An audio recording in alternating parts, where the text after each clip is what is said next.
Bem-vindos ao Sob Escuta da Rádio Observador. Hoje entrevistamos Nuno Melo, candidato à presidência do CDS, vai ter agora o Congresso este fim de semana. Nuno Melo, na sua moção defende a existência de protocolos com as Forças Armadas para a formação de jovens em regime de internamento. As Forças Armadas são um corpo militar profissional. Quer transformá-las em casas de correção? Não, absolutamente. Eu sou do tempo do serviço militar obrigatório. Cumpri o meu serviço militar na Escola Prática de Cavalaria em Santarém. E se há realidade que eu posso testemunhar é das Forças Armadas como uma escola de valores. E que nos dá um sentido de hierarquia de que nós, normalmente, pelo nosso percurso de vida, não temos muita noção no sentido da sua importância. Eu recordo-me, quando era deputado da Assembleia da República, de visitar alguns centros de internamento, nomeadamente aqui em Lisboa, e de ter ouvido das pessoas que todos os dias têm que trabalhar nessa base que também tem o seu quê de ressocialização, sem condições, sem quadros humanos, sem meios técnicos, com jovens que muitas vezes são, por natureza da delinquência que os leva até ali, pessoas difíceis de lidar. E o que eu defendo não é propriamente o cumprimento de um serviço militar pelos jovens em caso de internamento. O que defendo é a possibilidade de se protocolar com as Forças Armadas, na perspectiva dessa transmissão de valores, de lógica de hierarquia, de conferir a jovens em situação de delinquência uma experiência que muitas vezes nos seus percursos de vida nunca tiveram, uma ferramenta que permitirá maior possibilidade da sua ressocialização, digamos assim. Mas não acha que, numa altura como estas, ainda por cima as Forças Armadas deviam estar mais preocupadas com assuntos mesmo de defesa do que propriamente em assumirem agora um papel? É curiosa a pergunta, porque verificará desde logo no nosso capítulo da economia, relacionado com a economia e finanças, como nós tratamos especificamente da economia de guerra. E eu quero esperar, apesar de tudo, que a circunstância da guerra seja transitória, tão rápido quanto possível. Agora, o que nós propomos para a defesa, não só em alguns casos tem qualquer coisa de disruptivo, assumo, mas também não é para conclusão imediata pudesse o CDS mandar no momento. Portanto, o que nós fazemos é uma projeção programática do que achamos deveria ser a defesa em Portugal, do ponto de vista do estatuto militar, do ponto de vista remuneratório, do ponto de vista da contratação e, entre outras coisas, além do serviço protocolado, que sugiro, no que tem a ver com as situações de internamento, sugiro outra coisa, que é o do serviço militar facultativo, que teria vantagem no que tem a ver com muitos jovens deste país, mas também no que tem a ver com a contratação para as Forças Armadas. Porquê? Isso, certo, e já lá vamos. Aqui a dúvida era... E no caso dos jovens... Se quer colocar, por um lado, se quer colocar nas Forças Armadas mais uma função que não tem a ver com a função militar. E, por outro lado, se lhe parece que estes jovens em regime de internamento, aquilo de que precisam é de disciplina apenas. Não, precisam de valores, a começar. Mas não são só as Forças Armadas. Sim, mas quando percebe que há muitas das instituições encarregadas, hoje em dia, de tratar do percurso de internamento destes jovens, não têm realmente condições, nem meios técnicos, nem meios humanos, e a ação formativa das Forças Armadas, que eu testemunhei, pode ser, em determinados termos, que teriam que ser contratualizados, vantajosa, então a ideia parece-me realmente boa. É evidente que isto passa também no que tem a ver com competências, com a atribuição de meios. É evidente. Mas isso enfim, essa é uma perspectiva, por isso que eu lhe digo que não é de curtíssimo prazo, é de médio prazo. É uma ideia que eu deixo para reflexão. Eu achei muito curioso, por exemplo, pessoas como o José Miguel Júlio disse no seu comentário, acharem interessante esta ideia. Porque são pessoas, enfim, o comentário político ajuda-nos a perceber a avaliação da ideia fora de caixa, não é verdade? E realmente, se eu não conhecesse estas instituições, se não conhecesse o funcionamento das Forças Armadas, as suas possibilidades, não faria nenhuma proposta deste sentido. Também vê militares hoje a ajudarem no combate aos fogos, militantes. Deixe-me só perceber. A propósito do Covid, também diria, seria estranho que tivessem de repente as Forças Armadas a ter um plano tão decisivo, um papel tão decisivo no plano de vacinação, mas fizeram com grande sucesso. Porque as Forças Armadas são uma instituição, só para terminar, altamente preparada, altamente motivada, e no que tem a ver com a formação de pessoas, que eu acho que é a base para uma verdadeira ressocialização, desde logo os jovens, com um tremendo potencial. E pelo menos a ideia fica aí, e o facto de ser discutida, eu acho que isso é bom. Mas estes jovens, só para perceber exatamente a sua ideia, teriam o direito de declinar esta via das Forças Armadas, ou não? Eu suponho que os jovens não vão propriamente para a tropa, para serem militares. Os jovens também não têm o direito de declinar a sua inclusão numa casa de internamento. Portanto, seriam obrigados a escolher essa via, ou a seguir essa via, como forma de a ação é ressocialização. Formativa e ressocializadora. Numa perspectiva que é de uma formação nas Forças Armadas, que tem, obviamente, uma componente militar. E se, nesse percurso, alguns desses jovens, poucos que fossem, nesse primeiro contacto com um certo sentido de hierarquia, com valores que muitas vezes não lhes foram trabalhados durante as suas vidas, se nisso alguns desses jovens pudessem ter uma nova perspectiva quando saíssem do seu período de internamento, só por isso a aposta já estava ganha. Matava 2 coelhos de uma só cajadada e ia resolvendo o problema de efetivos também por aí.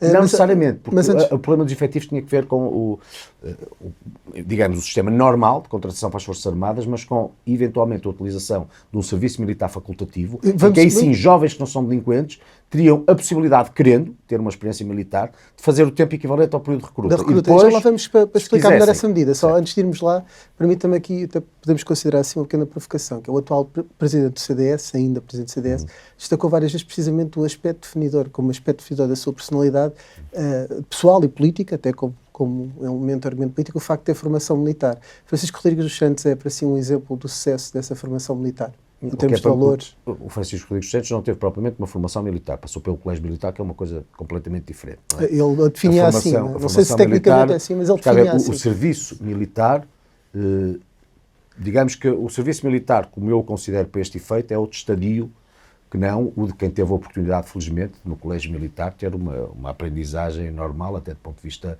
curricular. Eu tenho filhos de vários amigos que estão no colégio militar e testemunho como o colégio militar é uma escola para a vida. Pronto.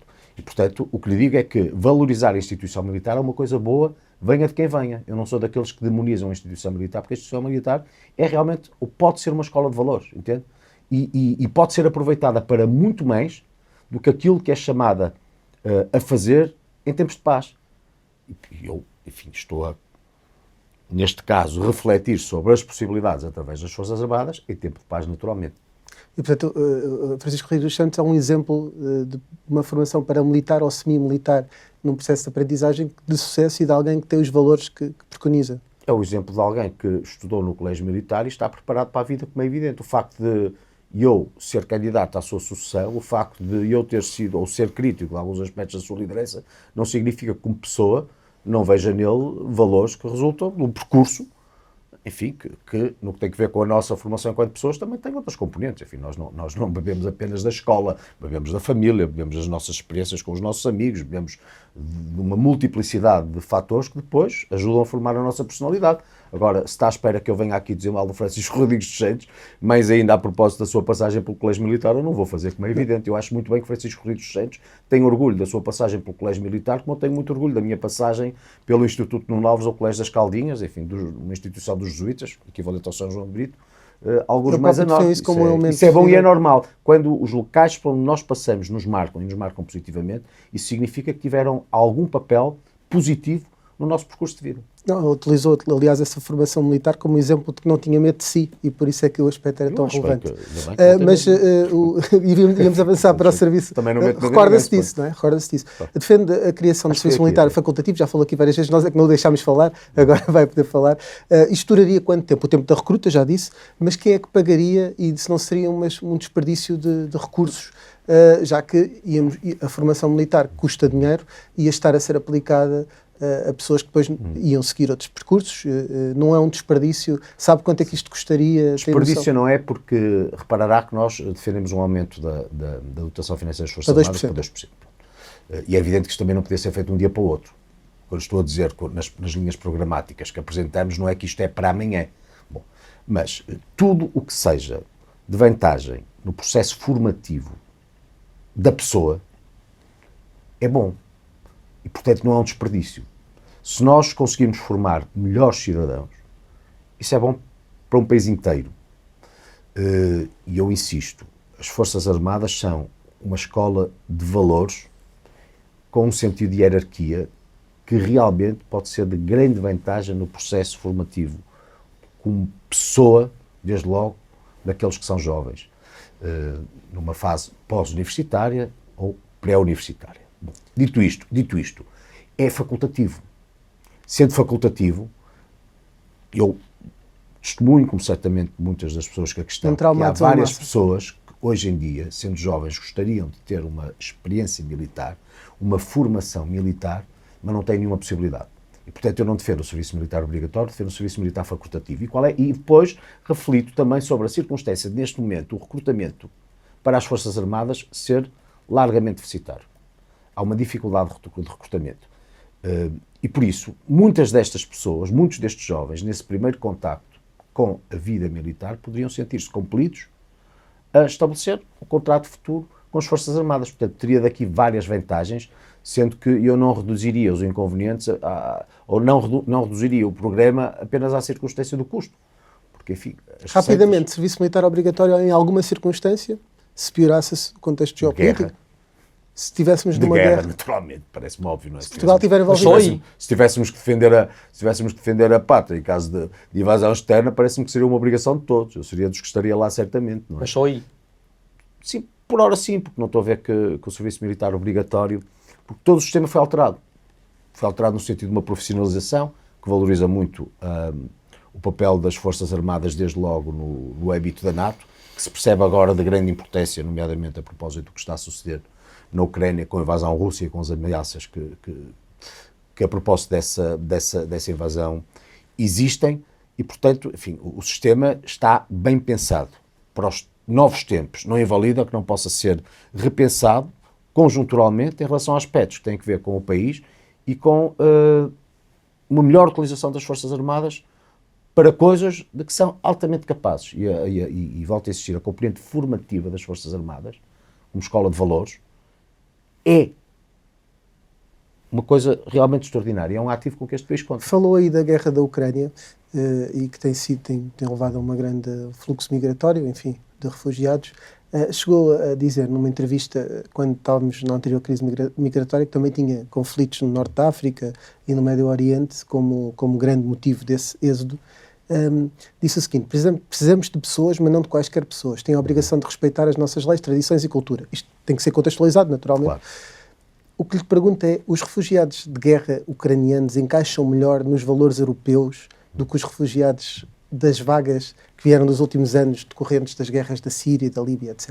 Vamos cá ver, do ponto de vista daquela que seria uma matriz identitária judaico-cristã, parece-me evidente, não é? No que tem a ver com enfim, as afinidades do povo ucraniano com a generalidade dos povos europeus. Uma matriz judaico-cristã. Mas o ponto não é esse. O que eu disse a propósito e nesse tempo tem que ver com uma separação conceptual que não tem acontecido por razão eminentemente política entre o que é refugiado e quem é migrante. E o que eu digo vale para quem venha do Médio Oriente, como vale para quem venha da Ucrânia ou de outra parte qualquer do mundo. Os refugiados têm um tratamento que resulta de tratados. E sendo verificada a situação de refugiado, o acolhimento tem que ser feito porque os países subscrevem esses tratados. Se estes 4 milhões de ucranianos... Só para terminar, coisa diferente são os migrantes. E os migrantes, e eu acredito que a política migratória deve ficar ao abrigo do princípio da subsidiariedade, porque as necessidades de migrantes não são iguais em Portugal, Espanha, na Alemanha, em Inglaterra, que por acaso já não faz parte da União Europeia, na Polónia, onde seja, ou fora da União Europeia. E, portanto, a questão migratória, que está ao abrigo de outras leis, deve ser, digamos assim, tratada de maneira diferente, de acordo com a avaliação de cada país. Eu recordo no governo do Pedro Passos Coelho, de uma iniciativa que foi com a qual eu concordei profundamente, que foi o estabelecimento de um sistema de cotas, o governo de Passos Coelho, que nós integramos. Um sistema de cotas em que várias entidades nacionais eram chamadas a definir o quadro das necessidades migratórias no país. E, portanto, Instituto de Emprego, Institutos de Formação Profissional, várias entidades ajudavam a definir o tipo de migrantes que nós precisamos e a quantidade. Precisa de pessoas mais diferenciadas, menos diferenciadas, na agricultura, na gestão, no que fosse. E então, o acolhimento do país de migrantes era feito em função dessas necessidades do país. Porquê? Porque assim nós sabemos que se acolhermos quem necessitamos, damos a estas pessoas o tratamento que é devido, que é o mesmo que damos a um cidadão nacional. Mas isto são situações de migrações. Só queria perceber uma coisa, exato, só queria perceber se estes 4 milhões de ucranianos, ou 3 milhões, 4 milhões que as Nações Unidas apontam, se fossem 4 milhões de refugiados sírios comprovadamente vindos da guerra, deviam ser igualmente integrados na União Europeia, ou se as diferenças culturais deveriam ser um entrave para que não fosse tão facilitada a entrada. Como sabe, à chegada consegue determinar-se se quem vem numa situação de migração ou com estatuto de refugiado. É essa verificação à chegada que define o tratamento a dar à pessoa, seja sírio, seja libanês ou seja ucraniano. E, portanto, se quem vem foge da guerra, no caso dos ucranianos, maioritariamente de resto, como se percebe, querendo voltar ao seu país, logo que possam, são refugiados, devem ser acolhidos como refugiados. Se forem imigrantes, devem ser tratados como migrantes. Isso parece mais ou menos evidente. Vamos falar sobre outro aspecto da sua moção, mais ligado à segurança interna. Diz, e cito, que rejeita os extremismos daqueles que procuram criar uma realidade alternativa de um país que, apesar de tudo, ainda é um dos mais seguros do mundo. Ao mesmo tempo, na sua moção também diz o seguinte: há territórios no país onde só a polícia entra, onde não se pode circular em segurança a partir de determinadas horas. A minha pergunta é, somos um dos países mais seguros do mundo ou somos um país onde há um problema com territórios onde não se circula em segurança? Somos um país com uma coisa e outra. Principalmente, como também se refere na moção, em algumas áreas... Mas não é contraditório? Não é absolutamente nada contraditório, porque convive com ambas as realidades, principalmente nas regiões da área metropolitana de Lisboa e não só. Ou seja, o que eu defendo é o seguinte, é um princípio que de resto aprendemos nas faculdades de Direito. As leis são gerais e abstratas. Significam que devem ser iguais e aplicáveis a toda a gente da mesma forma. E a soberania de um Estado é real quando, desde logo, a polícia pode exercer a autoridade do Estado através dessa mesma polícia ou quando as pessoas podem desfrutar da utilização do território nacional onde estejam. E é óbvio que há casos onde isso não acontece. E quando isso não acontece... Nas grandes áreas metropolitanas, presumo. Não, Porto e Lisboa, principalmente, sobretudo. mas não só. Quando eu verifico, suponho que isto será transversal à generalidade da sociedade, mas quando eu vejo o que aconteceu a um polícia a sair de uma discoteca, a forma como é morto, ou os profissionais de saúde que são atacados em Vila Nova de Famalicão, 11 ou 12, ou tantos professores que muitas vezes são agredidos pela simples função de ensinar, o que eu leio aí são reflexos de uma crise da autoridade do Estado nas suas diferentes manifestações. Então temos um problema de segurança portanto, em Portugal. Não, qualquer país tem sempre um problema de segurança na medida em que maior ou menor deve-lhe dar resposta. Certo, mas os partidos têm que tomar opções. O Chega, por exemplo, valoriza tanto os problemas de segurança, que se está sempre a falar disso, tem várias medidas para isso. O PS, por exemplo, valoriza menos e entende que nós somos um dos países mais seguros do mundo e que não há um problema de segurança, logo não dá tanta prioridade a esse assunto. O seu CDS, caso venha a ser eleito, vai dar prioridade à segurança porque entende que há um problema a resolver ou entende que não há um problema, somos um dos países mais seguros do mundo e, portanto, isto está a correr bem. Qual das duas? As duas não dá. Em primeiro lugar, o Miguel, que já quer há muitos anos, fará a justiça de reconhecer que o CDS fala das questões de segurança muito antes do aparecimento de novos partidos. E, portanto, nós não estamos a nascer para a segurança.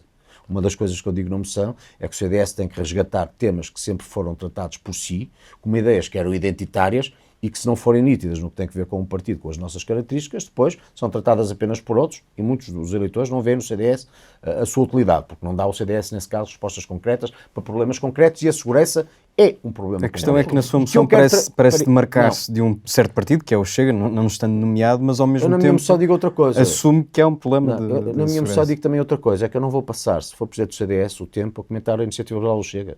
Não me interessa nada. Estou a valorizá-los enquanto partidos e não estou a centrar o foco onde acho que deve estar esse foco, que é no CDS e no que o CDS propõe. Eu, neste momento, não me interessa nada o que o Chega propõe. Mas o senhor é que escreveu criticando os extremismos daqueles que procuram... Quem são aqueles? Sim. Quem é que são aqueles que procuram criar uma realidade alternativa de um país? Por uma questão de método, vou responder à primeira pergunta. Posso, que eu não respondi.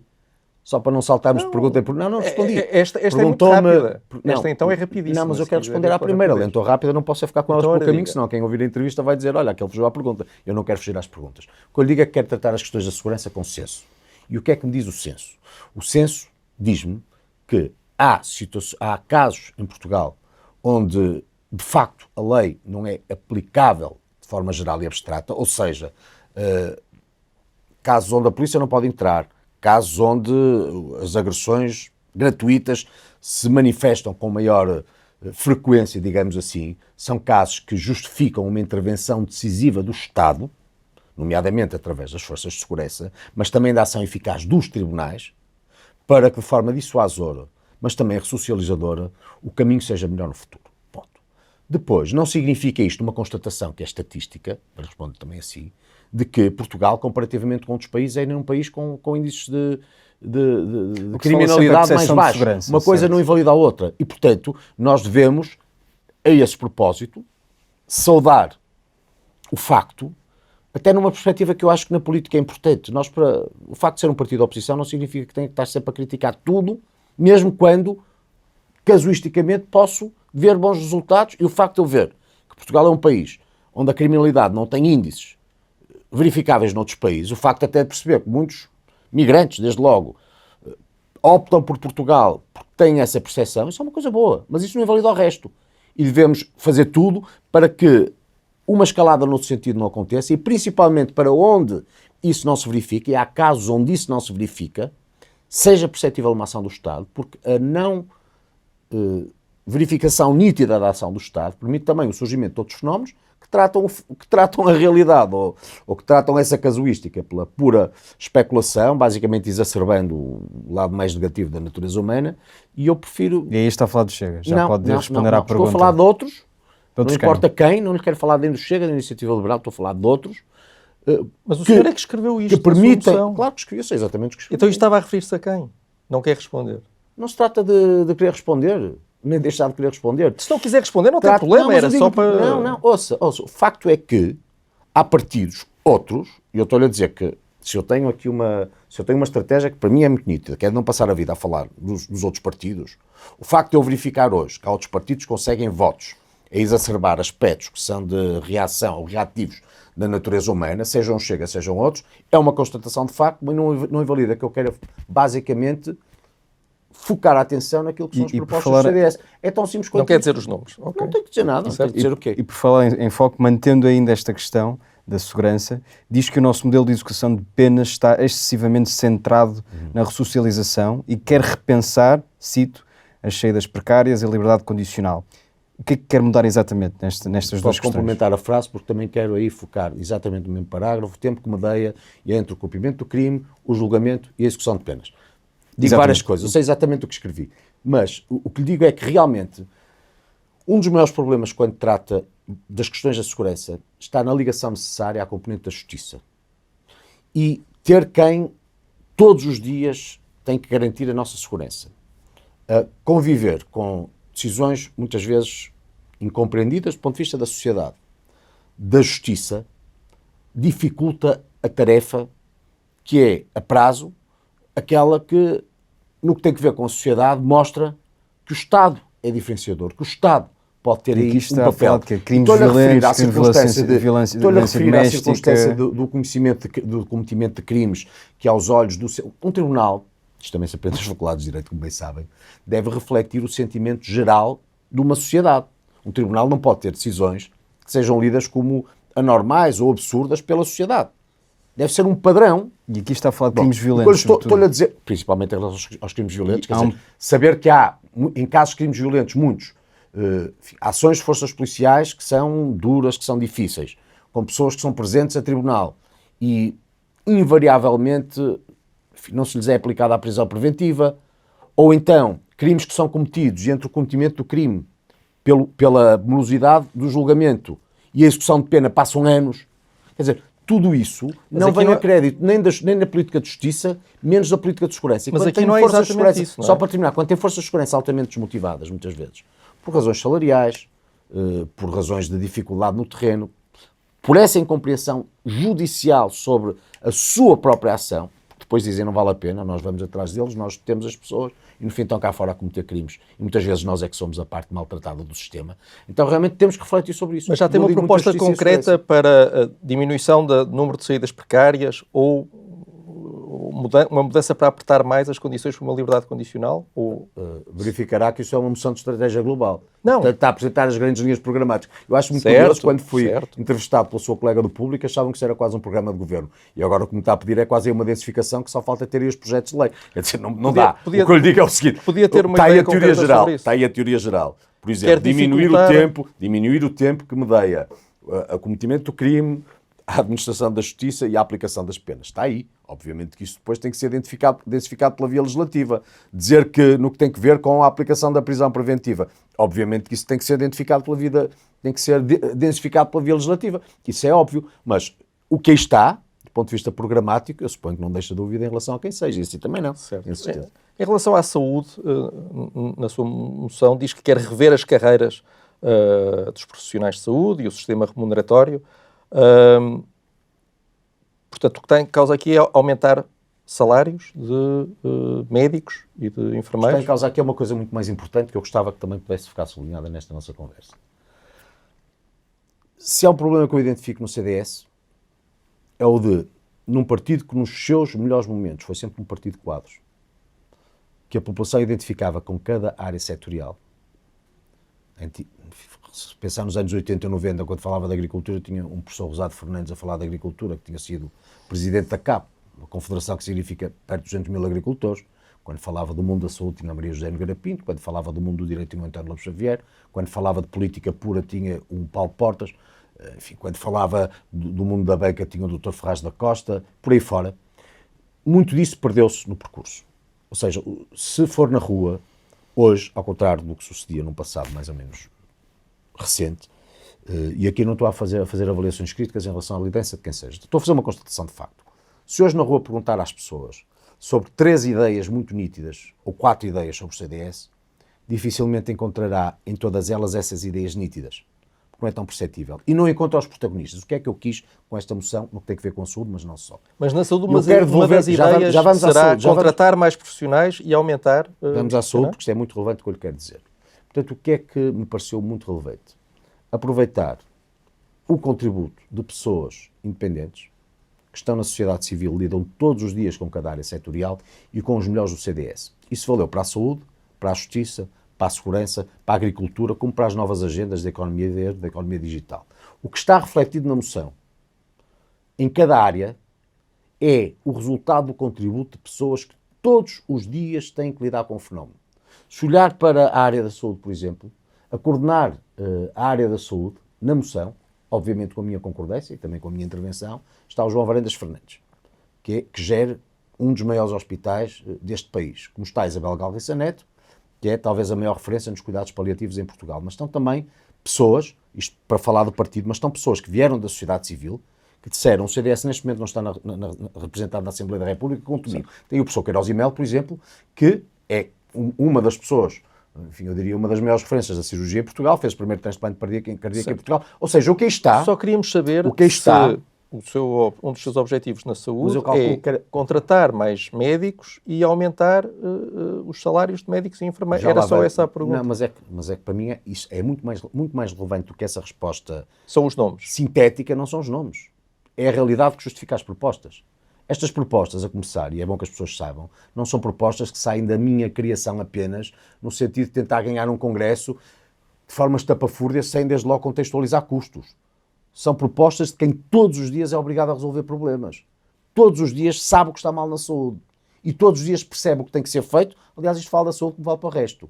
E no que tem a ver com a carreira médica, é evidente que hoje, para começar, não pegou no essencial, que é, na teoria geral, a da complementariedade entre os setores público, privado e social, que está aí. Mas isso é uma proposta que o CDS vem há muito defender. Vem há muito defender, mas é bom que se reforce de cada vez, não é? Porque nós não temos absolutamente nada contra o Serviço Nacional de Saúde, achamos que o Serviço Nacional de Saúde é altamente meritório, achamos é que deve ser complementado com os outros sistemas, porque as pessoas o que querem é ser tratadas, no limite querem é viver, querem ser bem tratadas. Pronto.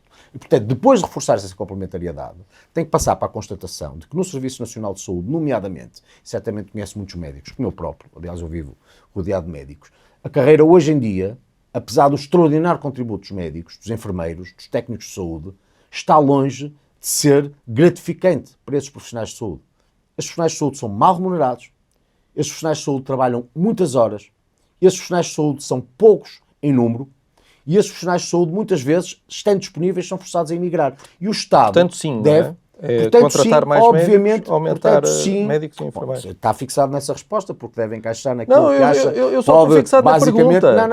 Não, mas é que uma pergunta... Porque só temos 45 minutos. Eu sei que só tem 45 minutos, mas uma resposta, mas é dizer assim, quer mais médicos, enfermeiros, profissionais de saúde, gastar mais dinheiro no orçamento que o eleitor não tem. As coisas não são assim, porque cada governo faz escolhas. E as escolhas resultam de uma realidade orçamental que pode distribuir de acordo com prioridades. E a saúde é talvez das primeiras prioridades. E eu sei o que é pessoas, profissionais de saúde, trabalharem nestas circunstâncias, porque estou com eles todos os dias. Eu sei que é terem a enfrentar uma crise do Covid, no início, quando o ministro Santos Silva dizia que estávamos preparadíssimos, estamos a falar do mês de fevereiro do ano em que tudo começou, e não terem desinfetantes em cima das mesas, terem que comprar máscaras nos hipermercados ou nos estabelecimentos de venda porque não os tinham nos hospitais. Faltava-lhes tudo, entende? Faltava-lhes tudo. E, portanto, o Serviço Nacional de Saúde não é apenas uma ideia. Mas pode perfeitamente defender um reforço do financiamento. Defendo. Mas defendo.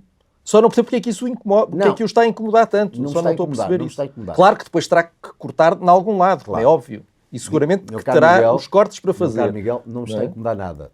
O ponto é, eu gostava era de que não apenas o Miguel, porque sei que percebeu por promoção, que quem nos ouve, ou quem nos vai ler, perceba que as componentes programáticas desta moção são muito mais do que quer contratar mais médicos e enfermeiros, e é muito mais do que isso.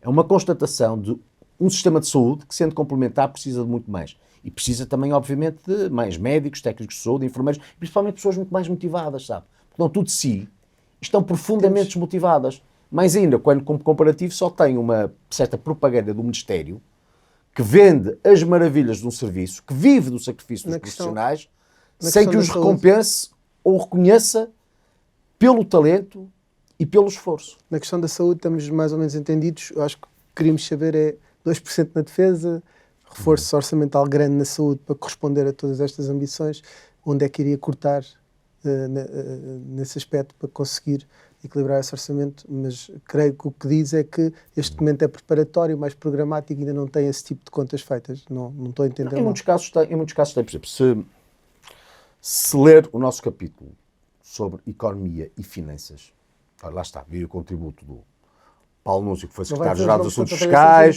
vários. Não, para dizer o quê? São pessoas que lidam com isto todos os dias. E tem-se a honestidade de se dizer que as propostas que se fazem implicam não haja nenhum transtorno do ponto de vista orçamental relevante, mas ao mesmo tempo tendo que ser densificado por contas e tratando desde logo no que tem que ver com uma economia de guerra que implica uma alteração de circunstâncias que faz com que tudo não possa ser apenas assim compaginável. Pronto.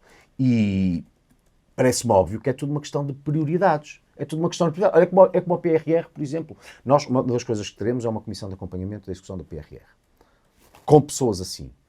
E é tudo uma questão de prioridade. O governo optou pela dimensão pública para aquilo que é a aplicação de dotações financeiras que vêm da União Europeia. Nós, se calhar, investiríamos muito mais no setor privado, através deles geraríamos muito mais receita e, com essa maior receita, impostos que ajudariam a pagar muito aquilo que nós propomos. Portanto, tudo isto tem que ver com uma ideia que é até de um outro modelo económico, não é? Até de um outro modelo económico que está na base, obviamente, de tudo aquilo que nós vamos sugerindo e propondo, certo, não é? Certo. Eu sei que, já disse nesta entrevista que não quero passar o tempo a falar, nós assumimos esses anos, não há problema. Há dias disse numa entrevista que não ia demonizar o Chega. No passado chegou a dizer que aquele partido era a realidade, e estou a citar, de uma pessoa que explora o pior da natureza humana. Afinal de contas, é preciso demonizar? Tem lá um demónio? Em que é que ficamos? O que eu digo é o seguinte, se tem algum problema com o Chega, o que tem que fazer é perceber se o Chega é um partido legal ou não é.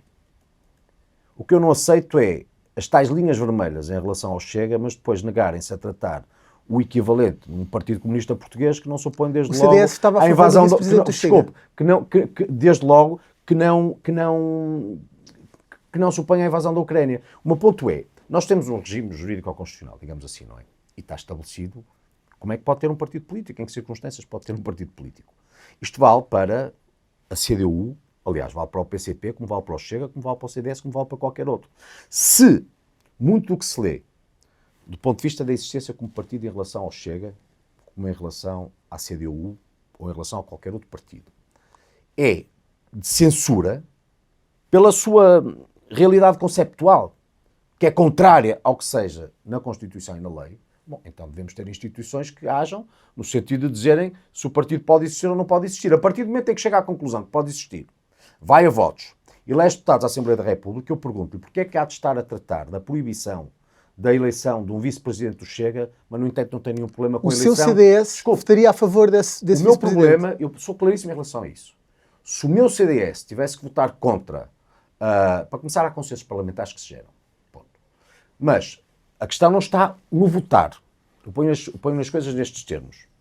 Não aceito tratar a possibilidade de um vice-presidente do Chega sem que considere ao mesmo tempo, pelos mesmos pressupostos, a eleição de um vice-presidente do PCP. Eu não vejo... Ouça, vamos cá ver uma coisa. E eu acho que todos fazem parte do universo parlamentar. E, portanto, veja, não quero com isto... O que eu lhe digo é o seguinte. Tem festas do Avante com delegações da FARC, uma organização terrorista colombiana, com convidados da Coreia do Norte. Tem um partido que lhe diz que a invasão da Ucrânia, enfim, não a condena, que nega a ajuda ao povo ucraniano no Parlamento Europeu. Mas não há problema nenhum. Porquê? Porque vivemos num sistema em que se é de esquerda mais extrema, não tem problema nenhum porque é esquerda.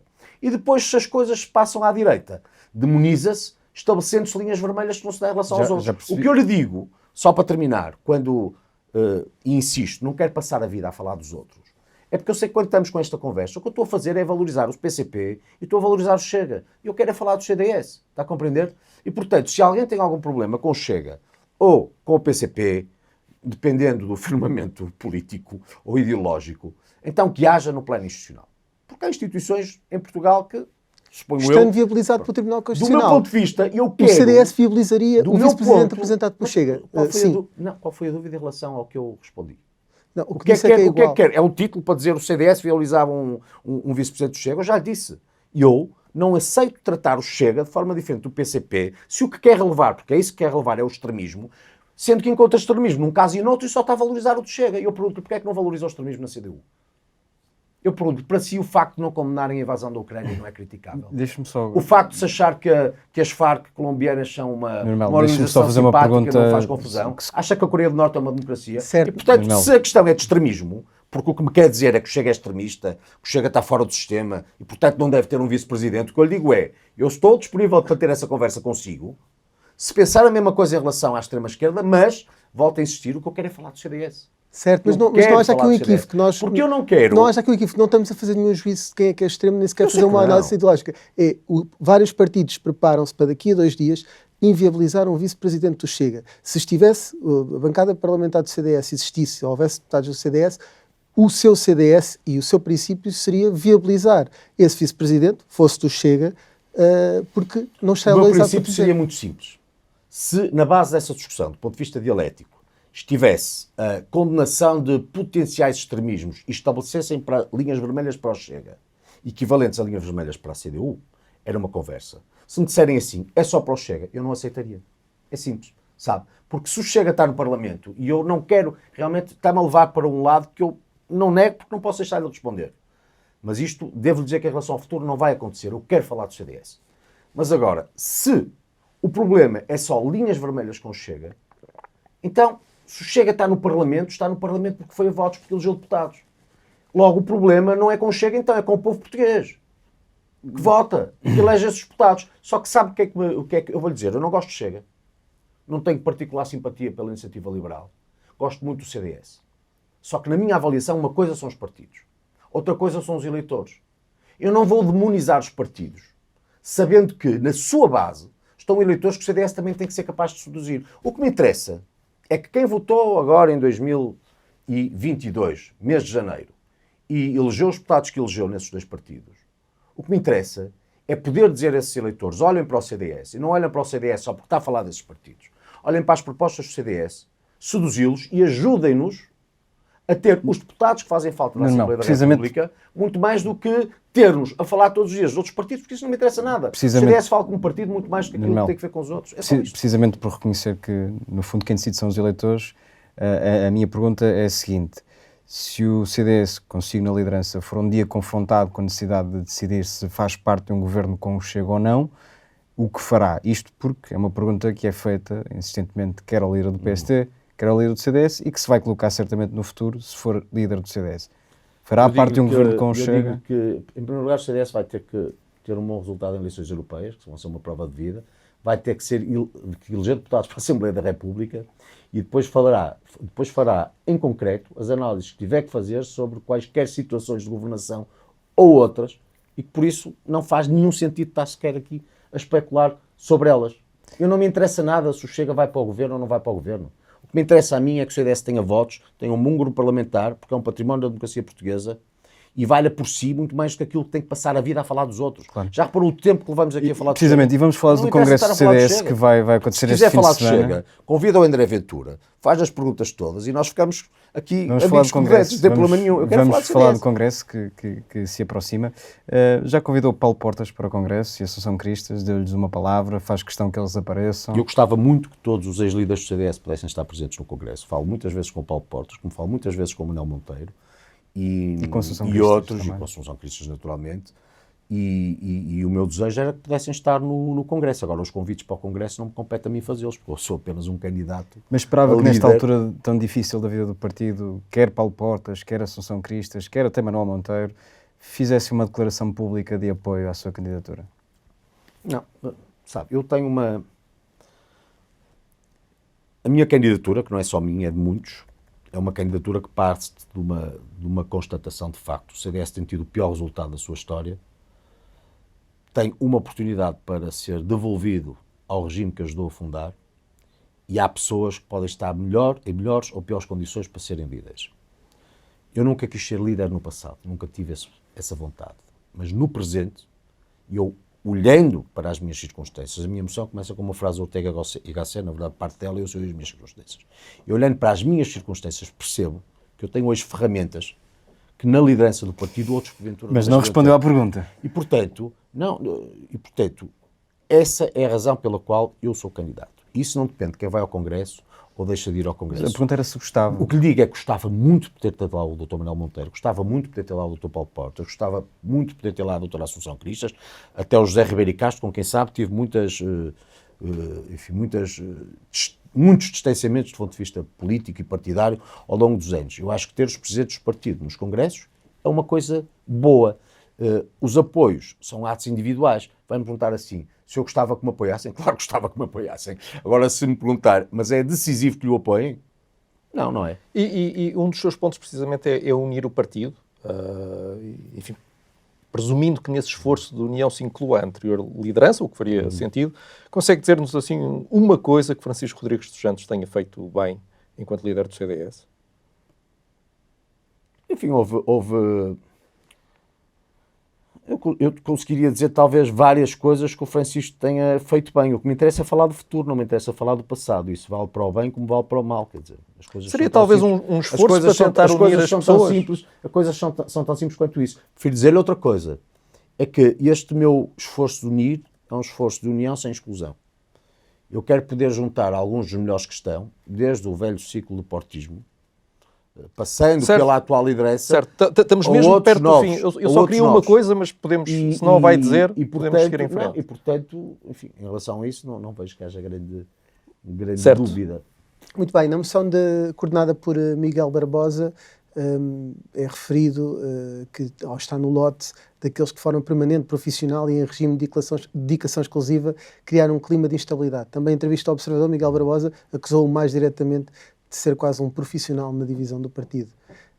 Se ganhar, tem garantias de que o partido vai estar consigo depois de 2 anos em que, segundo os seus adversários, fez tudo para destruir o CDS? O que eu queria dizer ao seu colega há pouco é que esse esforço de união pressupõe 3 coisas. Disponibilidade. Eu não quero vencer o partido e olhar para o lado no dia seguinte e não ter ninguém do lado que realmente queira ajudar nesse ciclo que vai ser muito difícil. Disponibilidade. Segundo, competência. Eu quero escolher as pessoas mais competentes. E terceiro, boa fé. É tão simples quanto isto. E, portanto, o que as oposições existem nos partidos. Eu, se vencer o CDS, se vencer a presidência, vou exercer o meu ciclo de liderança. Não terei nenhum trauma, não tenho nenhuma visão traumática da possibilidade de oposições internas. O que lhe posso garantir é que vou tentar integrar as pessoas todas, tendo essa disponibilidade, talento e boa fé, ao longo do ciclo. Isso vale para todos. Quanto ao Miguel Barbosa, olha, terá que falar com o Miguel Barbosa. Eu não tenho capacidade Se interpretativa. lhe chamarem fanfarrão, se lhe disserem que tem uma pulsão manifestamente totalitária, se lhe disserem que tem falta de maturidade, enfim, pode ser mais difícil, se lhe disserem que tem um discurso de autocomiseração ridículo, não vai levar a mal. Não, esta eu vejo, interna. são só, É que fez tudo isto, a Francisco são só Rodrigues disse tudo isto puras- sobre Rodrigues dos Santos. são manifestações muito naturais num processo pós-traumático. Eu se tivesse... Mas enfim, isso se não foi tivesse- num processo se tivesse pós-traumático. sido- Isto foi entre outubro e novembro e eram críticas ao Francisco Rodrigues Santos. Diga? Eram críticas suas a Francisco Rodrigues Santos entre outubro e novembro. Críticas minhas ao Francisco Rodrigues dos Santos. A propósito do adiamento do Congresso. Sim. Suponho. Sim. Isso é uma coisa... Fanfarrão nunca usei. Peço desculpa. Ou expressões que eu nunca usei. Mas conclua. Nunca usei isso. Eu nunca E usei diga uma essas expressões. co- Suponho que se estava a referir à moção. Suponho que se está a referir à moção escrita pelo Miguel Barbosa, não é assim? Não, quanto a críticas feitas a si, sim. Aqui estava-me a referir... Só para que fique claro. Nuno Isto Melo não- sobre Francisco Sim, Rodrigues sim, sim. Santos. Aqui- Lembra-me um fanfarrão que diz que bate em toda a gente, mas que tem medo de eleições. É uma expressão que usou. Sim, mas contextualizar não tem nada a ver com ser, não é ser um fanfarrão. Estamos a falar da circunstância do adiamento de um Congresso, que realmente acontece quando está a ser disputado, não é? A 24 horas de eleições de Mas o delegados. ponto não era este. O ponto é se... Que é uma coisa diferente. Aí, digamos que é uma figura de estilo, que não tem nada a ver com... Temos com mesmo só 2 minutos. Já nos referiu vários nomes que o ajudaram a fazer esta moção e acabou de dizer que queria ter pessoas consigo. Consegue dar-nos 1 ou 2 nomes de pessoas que, caso vença, estejam consigo na direção? Só mesmo Não. 1 ou 2 nomes para Não, sabermos vou dizer quem é porquê. que... Porque eu não fiz um único convite ainda e calculará que, por muita estima que eu tenho pelo observador, não é aqui que vou adiantar o que desde logo não falei em relação a essas mesmas pessoas. Mas tenho na minha cabeça muito bem desenhado o conjunto de algumas pessoas, para já, gostaria de ter comigo. E tem falado da importância das próximas eleições europeias, é o próximo ato eleitoral e é um dos sítios onde o partido tem uma representação. Vai ser candidato nessas eleições? Não sei se Cabeça vou de ser lista. candidato ou não, mas, dependendo, provavelmente até teremos outro congresso antes das eleições europeias e, portanto, Mas quer ser... para já deixe-me relançar o CDS, inverter um ciclo, unir o partido, criar condições para que, desde logo, possa ser devolvido a um regime que volte a existir, de que foi fundador. E depois, no que tem que ver com eleições em concreto, candidatos em concreto, calculará que 2 anos em política é uma enormidade. E o que tiver que ter... Passa muito depressa. E o que tiver, passa. E até espero bem que possamos estar vivos todos aqui a 2 anos. Pode também acontecer que já não estejamos cá. Eu gostava muito, desde logo. Mas agora, o que lhe quero dizer é que, quando tiver que tratar das eleições europeias em concreto, nomeadamente no que tem que ver com candidatos, se for presidente do partido, darei a minha opinião. Tem um capítulo inteiro aí dedicado às eleições europeias. E o que pode dele retirar, porque acho que é muito útil neste momento, é a prova de vida que eu entendo o CDS terá que dar nessas eleições europeias, indo a votos. E qual é o seu ciclo? Pronto. É até às próximas legislativas ou, caso nas europeias, eventualmente, o CDS perca o eurodeputado que tem, dá por encerrada a sua... Se eu desse o meu ciclo como preferencial, o que é que eu gostava que acontecesse? Não, isso imagino o que é que gostaria. Agora vamos imaginar que nas europeias o CDS perde o eurodeputado que tem. Nós também podemos imaginar outra coisa Continua? qualquer, mas podemos também imaginar que o CDS mantém o seu eurodeputado até que conquista outro. Mas aí a resposta Mas é sabe qual é a fácil. diferença entre nós? É que a sua é uma perspectiva de um jornalista que eu tenho que compreender, não é? E quero conduzir a entrevista num certo sentido. Eu olho para os problemas e animo com as oportunidades. Não me deprimo com as circunstâncias. Por outra forma, levar a vida pode ser uma coisa muito difícil. Isto vale para a política. Pode fazer outra O interpretação, CDS que não se mas compromete com cada uma um meta, escolhe a sua uma meta perspectiva. eleitoral. Cada Podia um- comprometer-se com uma meta eleitoral, tem aqui cada uma um escolhe oportunidade. a sua perspectiva. Olha a minha. A minha é, Mas, nós temos mas um compromete-se problema. com uma meta eleitoral Ouça, ou não? A minha é, nós temos um problema. Qual é o problema? O CDS foi varrido à Assembleia da República, bateu no chão. E, portanto, aqui chegados, há 2 possibilidades. Ou eu me deprimo porque isto aconteceu e vou à minha vida, ou acredito que é possível fazer muito melhor e candidato-me. Se eu me candidato, é porque acredito que, obviamente, nós vamos eleger eurodeputados na sequência de um ciclo de que eu também farei parte. E o que digo, do ponto de vista lá está, novamente, da teoria geral, é que o CDS tem que ir a votos, tem que mostrar que tem valor, e digo-lhe outra coisa, que é para mim muito importante. As sondagens valem o que valem. Parece-me evidente. Mas há empresas que têm acertado, principalmente nos últimos anos, desde as eleições europeias, em 2019.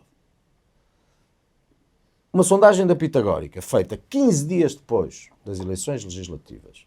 Estamos a falar de uma amostra recolhida entre o dia 15 e o dia 20 de fevereiro. À pergunta, se o Nuno Melo for o presidente do CDS e o Luís Montenegro o presidente do PSD, mas agora aqui o PSD não me interessa por razões óbvias, o que é que aconteceria?